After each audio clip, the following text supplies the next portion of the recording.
Hey guys, my name's Dasha. Welcome back to my channel and welcome to the floor of my apartment. Today's wrap up for the month of May is going to happen on the floor because it's the only place I can get consistent lighting today because it's super overcast, yada yada. You don't need to know this. I also have a little drink in my hand because it's fucking Friday and why not? And without any further ado, let's get into all the books I read in the month of May. I have a little bit of everything this month. I read everything from nonfiction to horror to fantasy. I had a DNF, I had 2-star reads, and I had 5-star reads. It was all over the place, and I'm super excited to actually talk about it. I read about 10 books, I think, and we're gonna go in my usual order from my least favorite to my favorite. So we're gonna start with the DNF, which was The Bear and the Nightingale by Catherine Arden. So for my TBR game, this was for the prompt High Garden to read a book with nature on the cover. And if you have not watched my June TBR, it is posted. I will link it as well as the playlist down below. But I did complete my May TBR from A Game of Tomes, and I DNF'd this one, but I still counted it as completed because I will not be picking this book back up. So this is a historical fantasy set in medieval Russia. We follow Vasilisa, who is a spirited young girl who has the ability to see the old magical folk spirits that live in the land around her village. One day though, her father arrives home with his new wife, who is very religious and thinks that her magic is basically unnatural and that she should not be allowed to converse with these spirits. And the problem is, once the protection of these folk spirits starts to go away, more malevolent forces can come in and basically put everyone at danger. I didn't even get to that point. I got to the point where her father took on a new wife, but I couldn't make it past that. There was nothing explicitly wrong with this, it just really wasn't for me, and I felt like it was unfair to finish the book and force myself through it just to give it a low rating. I felt like that was really unfair to the author. I'm really disappointed because I really thought I was gonna like this. I was maybe going to review it for my Real Russian Reviews series, where I look at Russian inspired fantasy and other books that feature Russia very heavily and see how well of a job they did from the perspective of someone who is Russian. First off, this book would not even count as a Russian inspired fantasy. It is very explicitly and obviously set in Russia, so I don't think it would be quite fair to review it from that standpoint. I think that this book is gone past the point of Russian inspired. I could maybe give a background into the folk spirits, but again, I couldn't even finish it. I didn't want to finish it. Whenever I put it down, I was not interested remotely in picking it back up. I got very similar vibes from this and Spinning Silver. They're both extremely fairy tale-esque. They're both very atmospheric, but they're extremely slow and quite boring, honestly. I think it's just the fact that I have to come to the terms that fairy tale type fantasy is not the genre for me. I think this kind of very fairy tale-esque, low stakes, atmospheric, but at the same time just really slow and boring fantasy is just not the right genre for me, unfortunately. I just felt extremely apathetic towards it. I could not care less, and again, in order to avoid giving the book an unfair low rating, I think the nice and the best thing to do is to just drop it and not finish it instead of giving it a low rating just because I personally didn't enjoy it. And it sucks because everybody loves this. Everybody loves this series, everyone always talks about it and recommends it for winter, and I don't even think it's a case of me reading in the wrong season. I just truly did not care. So I will be unhauling my copy. I will not be continuing the book or the series, sadly. My least favorite book that I completed this month was Growing Things and Other Stories by Paul Tremblay. So this is a collection of short stories in the horror genre. I read this for my TBR game prompt. I landed on House Martell, which is to pick a prompt out of a jar of a bunch of different prompts I put in there, and I pulled out the prompt DNF'd. So I went and found Emily Fox's video of books she DNF'd, and this was on it. And I can see why she DNF'd it. This got 2 stars from me. This was just not good. I'm going to make a very oddly specific reference, but this is how I felt when I was reading this book. This felt like a mediocre white 16-year-old boy was in a creative writing class in high school because he thought it would be an easy A. And he decided that he would write a collection of short stories that he thought were really deep and thematic and thought-provoking, but really it was just unsatisfying, underdeveloped, unfinished, and led nowhere. It was just extremely unpleasant to read because while there was some interesting writing prompts. Like there was interesting ideas and beginnings. Ultimately, most of the stories led absolutely nowhere. There was no resolution, or at least no satisfying resolution. And I felt as though this just really could have benefited from a lot of editing and more time. Some of these could have been developed into full-size stories, or even novellas would have been better than this short story format that was just really unsatisfying. It's too bad because this is my first work by Paul Tremblay, and I know he's kind of a hit or miss author for a lot of people.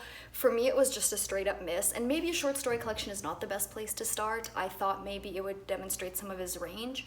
And again, some of the ideas were kind of there. There was like different formats for the storytelling, different subject matters, but just ultimately, like I said, because they were not developed properly, it just was really unpleasant to read. It just really didn't go anywhere, and I did not have a good time. I might still try this author again, but this was just not a good first introduction to his works. Just not it.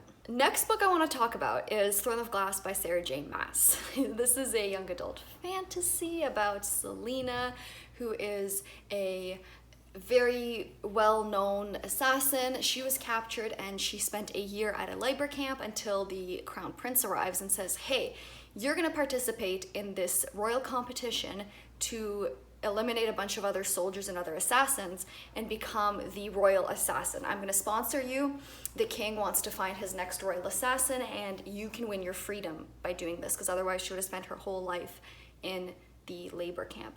As soon as she arrives to the palace for the competition, however, other competitors for this prize start dying. I read this for the Prompt House Targaryen for my TBR game, which is just to read a fantasy, and I buddy read this with Ray from Bookmark Chronicles, and spoiler alert, we both absolutely fucking hated it. I will link her review down below if you would like to see what she thought of it, but we had very, very similar thoughts on this. I'll start with the positives so we can kind of start this off on a nice note, so people can't say that I'm just a hater.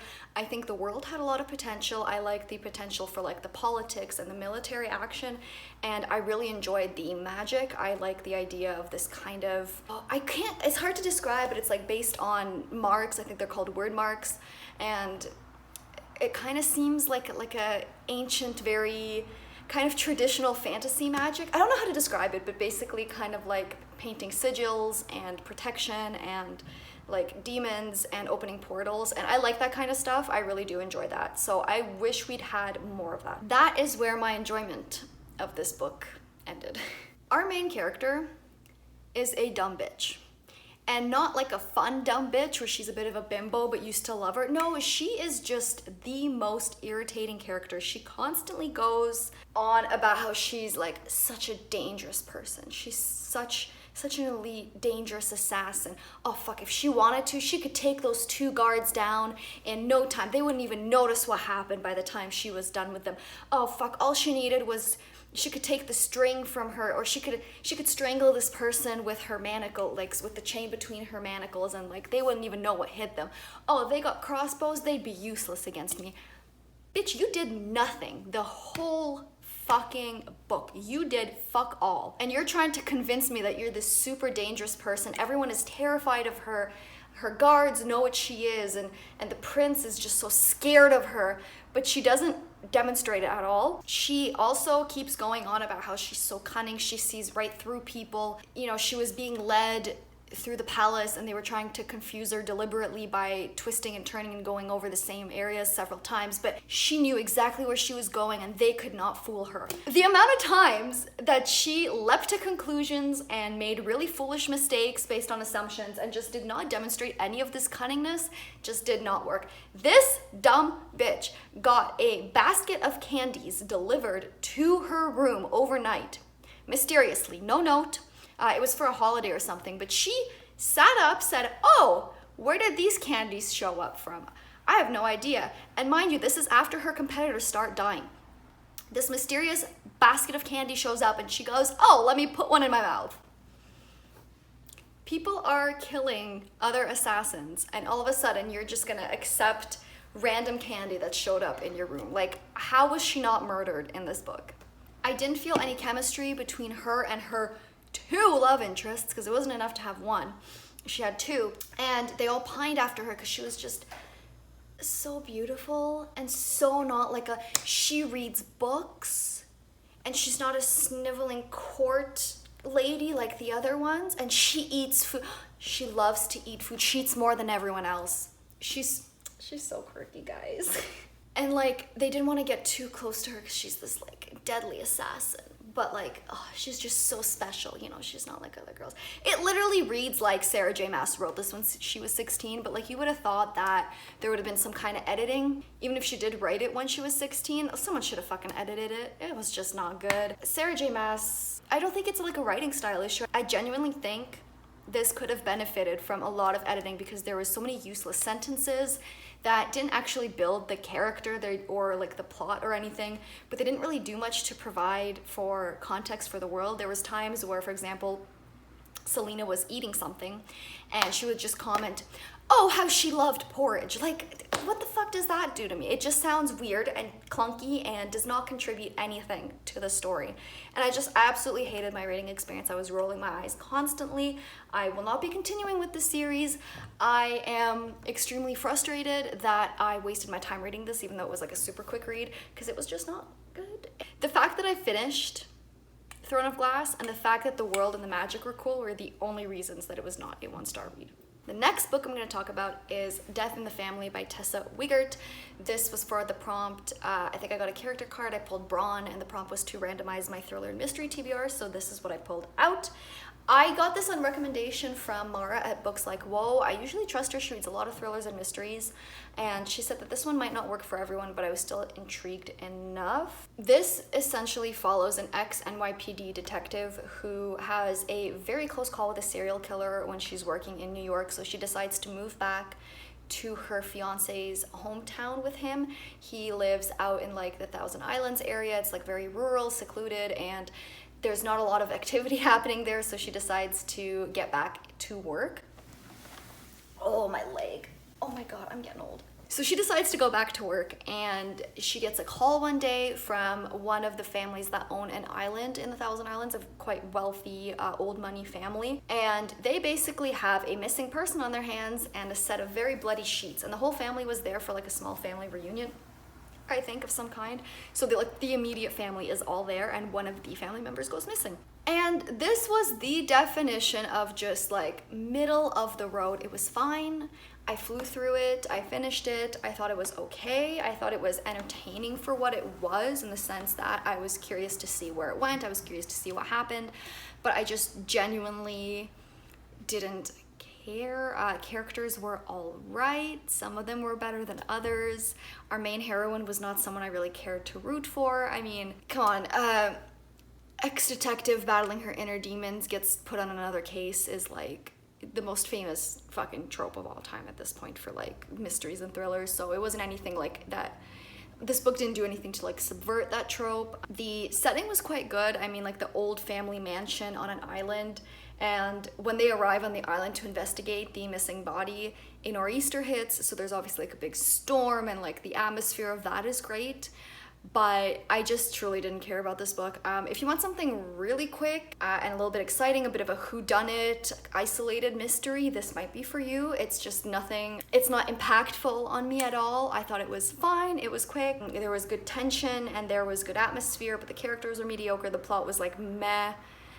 So yeah, it just ended up like right in the middle of the road, 2.5 stars. I didn't hate it, I didn't love it, I just didn't care, but it's read, and that's that. Right, next, I want to talk about Hell House by Richard Matheson. This is a horror novel about a paranormal researcher, his wife, and 2 mediums that go to visit the Hell House, which is historically just a house where a ton of depravities happened. There's been a couple of other research teams that went to the house and tried to either rid it of whatever was haunting it, or at the very least try to just survive a few nights in the house and document what's happening. None of the other teams survived, but one of the mediums that's with them is actually someone that did survive, the only person that's ever survived the house.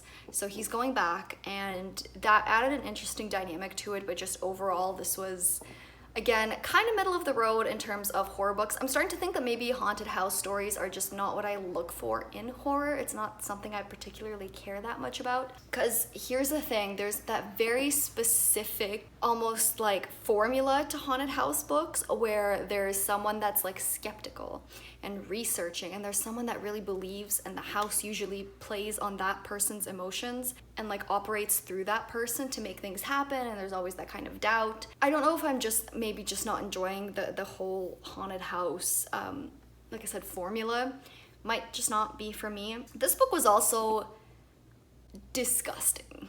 It was depraved and vile, and it made me feel things, which I guess is good for a horror book, but holy shit, it was gross. The atmosphere was good.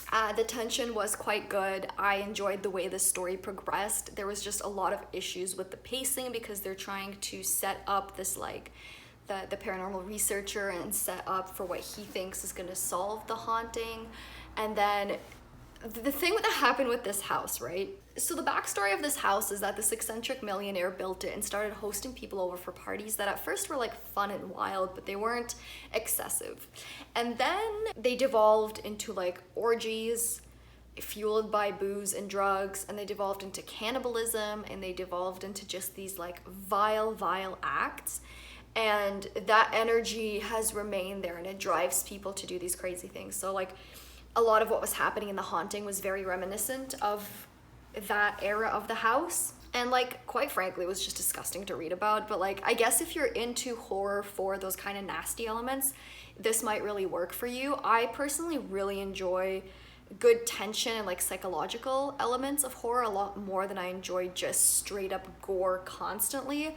I enjoy a good like creeping sense of dread, that kind of stuff. And you did get some of that with this book, but a lot of the book relied on kind of that shock value, and that's not something I always enjoy. So I ended up giving this 3 stars. I thought it was decent for what it was. I just don't think I'm going to be reaching for any more haunted house horror novels very often anymore, because they just very much follow a formula that I don't enjoy. And of most of the horror books I've ever read, this one was one of the grossest. Not so gross like The Troop, where I had to DNF it because I couldn't stomach it. This was very gross in a different way. It was still somewhat enjoyable to be shocked by it, but I wouldn't necessarily consider it good, if that makes sense. So next book I want to talk about is actually also horror. It is Hex by Thomas Old Hoevelt, I believe it is pronounced. This is actually a book that is translated from Dutch. It is about a small town that is plagued with a curse, a 300-year-old curse of the Witch of Black Rock. And she is basically this terrifying old lady that just walks around the town. Her eyes and her mouth are sewn shut. It's a little cheesy for that part, but like, stick with me. So this town is haunted by this old witch, and everyone is aware of it in the town. The town knows that this is the curse. If you move to the town, you can never leave. If you are born into the town, you can never leave. That is like the main aspect of the curse. And so this book is set in a bit more of a modern era where people have iPhones and security systems. And this town has set up this method for kind of tracking the witch. So whenever she shows up in someone's home, for example, like the owners of the house just kind of ignore her and then send a message to the town indicating that she showed up in their house and that's where she is currently. And this is basically to avoid like when outsiders come in to deliver groceries or to fix a power line or something, at least there won't be like a sighting of her. And if there is, there's a whole squad ready to go to like set up like a construction barrier around her to make it look, to like hide her from outsiders. Or during the fall, I think there is a festival every year, kind of like Burning Man. There's like a big wooden witch that burns and everyone dresses up like the witch. So if the real one is spotted by outsiders, they won't know it's the real one. And the teenagers in this town are starting to kind of get inklings of like, what if we go viral with our story? What if we tell everyone about this town and the witch? What if we break this curse finally? What can we do to break this curse? Because they're tired of not being able to leave. The prospect of being born into this town and being stuck there their whole lives is terrifying. And so you're following some teenagers that want to kind of change that, and you're following some of the other townspeople who have their own complex relationships with the witch and with the town. And this was so fucking unique. I'm sorry for the really long explanation, but it's just such a unique concept that I feel like I need to explain it to you to fully understand how special this book was in terms of what it did, because I've never seen anything like it. The way that this author had thought of everything in this book, so many small details that you didn't even consider, he answered those questions for you within the book in a very natural way. So at the beginning of the book, for example, you're following one of the people that's part of that committee to like, you know, hide the witch and manage the system that sends people updates about the witch. And he's dealing with first trying to chase away the couple that's trying to buy a house in the town. And when that doesn't work and they move in, they're greeted by the witch and they of course lose their fucking minds, and he has to sit down and explain everything to them. And it happens in just a very organic way. It feels very natural. It's very clear that this was done for the purpose of exposition and to like bring the reader up to speed on a lot of things about the town. But I thought that it felt quite natural, and it kind of answered some questions you didn't even know you had right off the bat. One thing I will say that I did not enjoy was the fact that this was translated from Dutch, and while that in itself is not an issue, the translator took it upon themselves to transpose the town into America and put American lore, and that bugged me so much. I was really hoping that we would get some of like local Dutch legend to do with witches. I feel like a small town in the Netherlands would have been a bit more of an interesting setting instead of constantly reading about America. Some of the lore behind it was stuff that we might already know, to do with like Salem witch trials and all of the stuff that happened in the US. So I feel like I would have really enjoyed to get the perspective of a different country and how they treated witches in a bit more recent history. So I have a background in history, so I am somewhat aware of how witch burnings and religious clashes happened in Europe like way back when, but this curse is 300 years old. It's a bit more recent, so I would have really liked to see how the Netherlands evolved with witches and witch burnings and witch trials and gotten that history from this as well, instead of constantly Americanizing everything. That is not expressly the book's fault. It is the translator's fault, or maybe it's the publisher's fault. I don't know. It's just something that really bothered me. I wish that we had gotten to see the original state of like the lore and the town and the original setting. It's like when you think about it, the witchy vibes of a small New York town, I think it's New York or Connecticut or something, like it's not quite the same. It's not quite the same. But overall, I really liked how unique this was.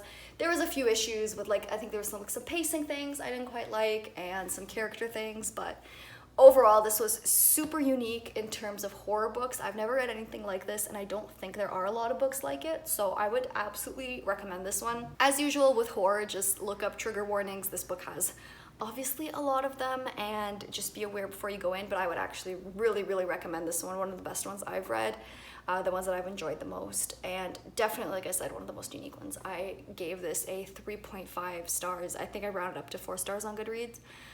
But yeah, this was great. I flew through it on audiobook. Would definitely recommend. Alright, so the next book I want to talk about is Carthage Must Be Destroyed by Richard Miles. This is a nonfiction account of the history of the city of Carthage, from its inception to its destruction at the hands of Rome. I read this for the prompt. I think it was a location card, and it was to read a book about or featuring war, and obviously Carthage participated in the Punic Wars with Rome, so it fit the prompt. I've been like slowly reading this book for ages, and I finally finished it, and I really, really enjoyed this. I think it did a really, really good job of giving a very, very detailed, very well-researched account of Carthage's history, and the author also took great care, which I really, really appreciated. He took great care to talk about how most of the sources we have are unreliable. A lot of things that ancient historians say and write should be taken with a grain of salt, because a lot of them had their own biases that seeped into their works, whether they wanted to admit it or not. So I really appreciate that the author gave a lot of warnings about that, and just really talked about how we can't always take, like, history is not static and objective. It's fine, just hammer. I'm not trying to film. I also really appreciated, like I said, how in-depth it was. I do want to caveat this by saying that I do not think this book is for everyone. I think if you just have a passing interest in history, or you're not really used to reading historical texts, this might not be enjoyable for you. It is extremely dense, it is super academic, and it's just not written in the most like accessible way. But there are a lot of moments of like lightness. I particularly enjoyed at some point. Oh, this just made me giggle, because like I love when history books remind you that people in the past were also like human, and we haven't really changed that much. So this book talks about this Carthaginian stronghold in Sicily. It was a city that was very key for trade. There's not much else going on there, but it was key for trade, so there was always troops there. And the city was fortified by a wall all around. There was a trench in front of the wall, and there were tunnels running underneath the city and underneath the wall, so that if soldiers needed to, So yeah, if soldiers needed to, they could go underneath the walls and surprise the enemy from the rear when the enemy approached the trench. And so the book goes, in one particular tunnel, the walls were filled with the doodling of bored military personnel. A warrior, ships, weapons, a mountain with Punic symbols and letters, and of course, erotic scenes. And it just sent me because it was just a reminder that people don't change. We're always filthy, nasty creatures. We love drawing dicks on everything. And it's just like, it's a nice little breath of fresh air, because otherwise, like I said, this book is super dense, but it's like little moments like that make it worth it. There are also pictures. I do love pictures in my books that just kind of give a little bit of context to some of the ancient history that's talked about, because when you think about the West's obsession with Rome, everything is from a very Roman perspective. So there's very little of the history of Carthage prior to the Punic Wars, or at least it's not discussed as often. So yeah, I really appreciated it from that perspective. I thought that it was just well done, and I appreciated getting this fuller picture of this fantastic city. I think there was a lot of really interesting stuff in there that also provided context for the Mediterranean at that time and for Rome and just how North Africa was shaped. And I think it's required reading if you like Roman history, but like I said, if you are not like really a history buff, this might not be enjoyable for you, even though it is informative. So just a word of warning, I liked it. Might not be for everyone, but I thought it was extremely well written and just really well done and informative. Okay, we are approaching the end. We got 3 more books to talk about. I'm so sorry. All right, so the next book I want to talk about is The Joy Luck Club by Amy Tan. This is a modern classic. It's kind of contemporary literary fiction. You are following the daughter of a Chinese immigrant who used to go to this mahjong club with her friends. They started this club. They always brought food and just played mahjong and talked together. It was a way to connect with their culture in America, despite being so far from China. And so the daughter of one of the women that founded this club goes to the club to try to reconnect with her culture after her mother dies, and everyone starts telling stories about just the Chinese American immigrant experience, what it's like to be the daughter of a Chinese immigrant in America, what it's like to kind of have that immigrant experience. It's also just a really beautiful tale of like mother-daughter relationships and the strength of women and mothers. Listen, y'all, I straight up cried. I cried at the end. I didn't expect to, but it just hit me in all of the feelings. It was just really beautiful and just really demonstrated just like the female resilience and how far mothers would go for their kids.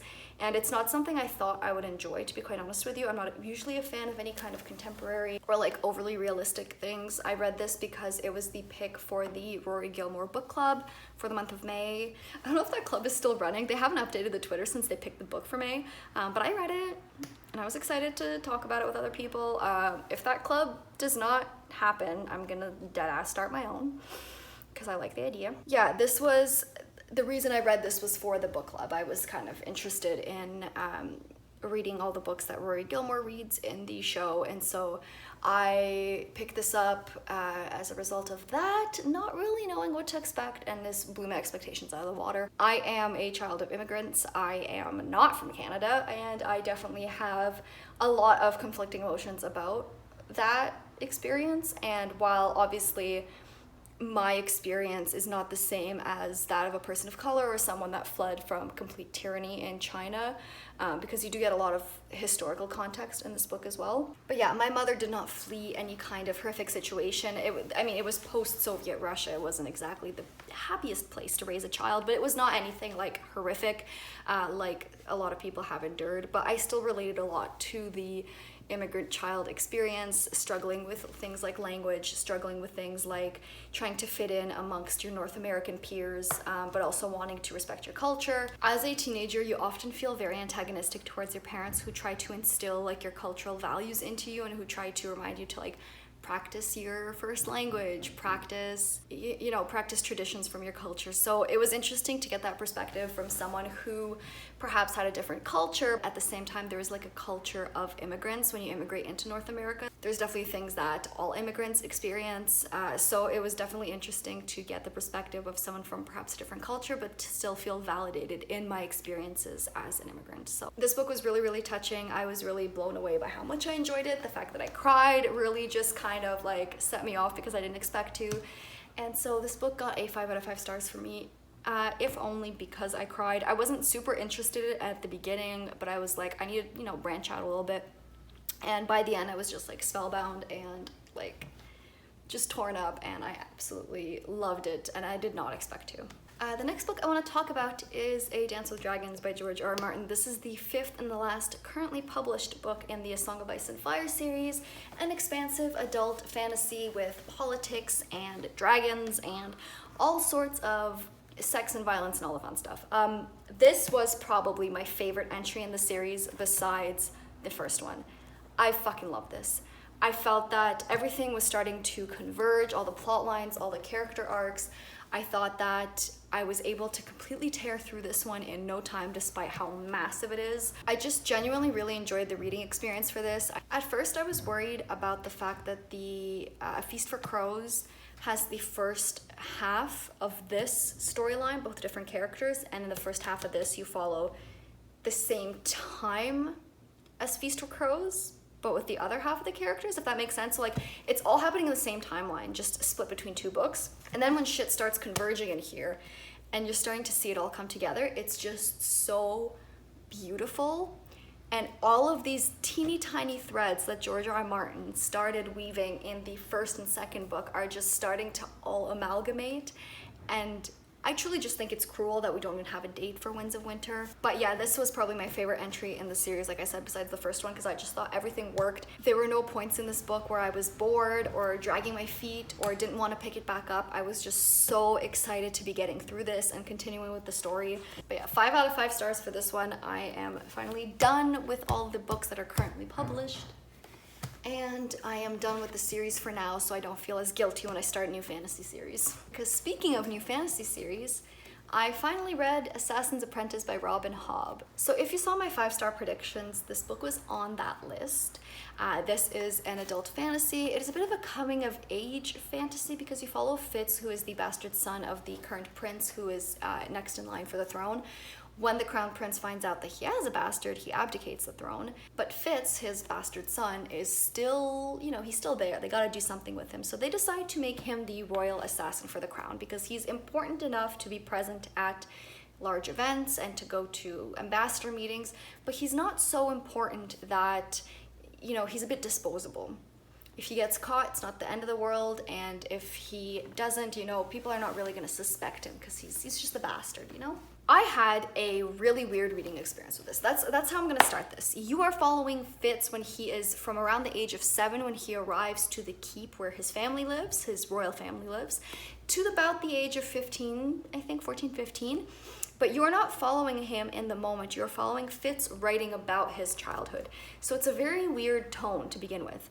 And on top of that, it's just kind of slow at times because you would think for an assassin story it'd be a lot more exciting, but the focus is not on him training to be an assassin. The focus is really on the relationships he's starting to build and how he's interacting and coming to terms with the royal family and his place within the royal family. And so it creates a very interesting dynamic, and I could not comprehend why I was still so interested, because when I was reading this, I was picking this up over the other books I was reading at the same time, and I couldn't understand why, because obviously I wanted to know what happened, but I didn't know why.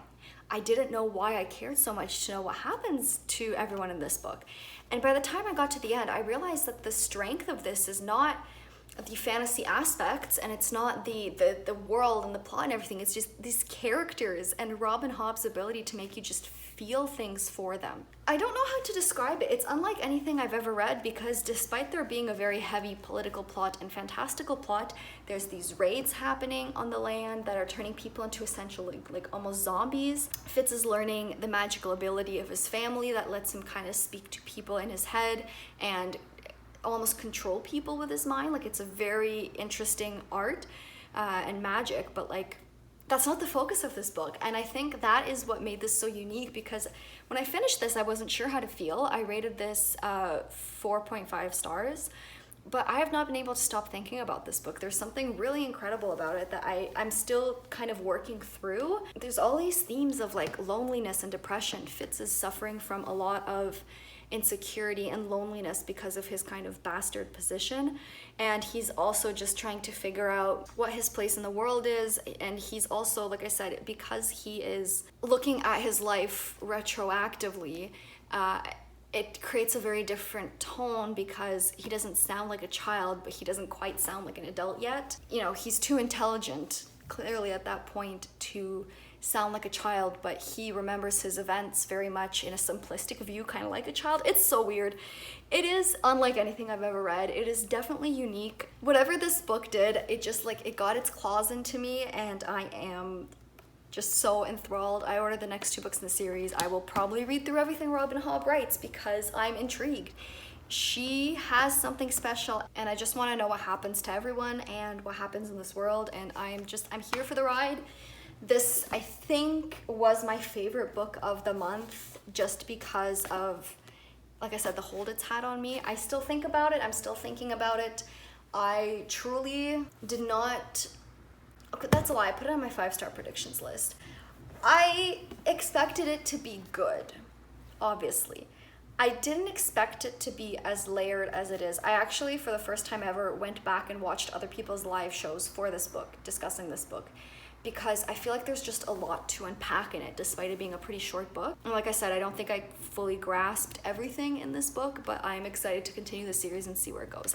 I don't know if any of that made sense. That's just how I feel. There are more questions than answers at this stage with the first book in this trilogy. So obviously we're gonna have to see how it goes after that, but I think I can officially say I've joined the Robin Hobb fan club because just something about this book has a hold on me and I can't explain it. So that was a very long wrap up. I'm not looking forward to having to edit all that, but listen, I read a lot of books, I talk a lot, I got a loud mouth. If you've read any of these, let me know.